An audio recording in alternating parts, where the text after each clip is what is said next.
In ASP.NET MVC, we have an attribute called authorize. Well, more accurately, we call it a filter. A filter can be applied to an action, and it will be called by the MVC framework before and after that action or its result are executed. So when we apply this attribute to an action, before the action is executed, the attribute will check if the current user is logged in or not. If not, it will redirect the user to the login page. So here I've got customers controller open. I'm going to apply this attribute to the index action. Now you don't have to type this, just watch what I'm doing. Authorize. Now I'm going to run the application and navigate to the list of customers. So we are redirected to the login page. And look at the URL.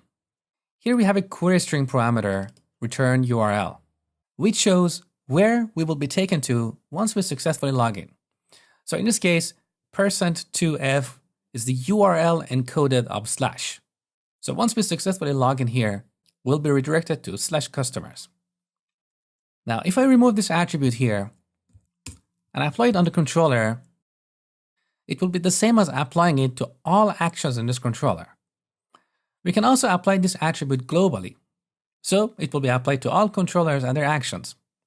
Now, this is the best practice if most of your application functionality should be protected from anonymous users. This way, when you create a new controller or a new action, you don't have to remember to use this attribute.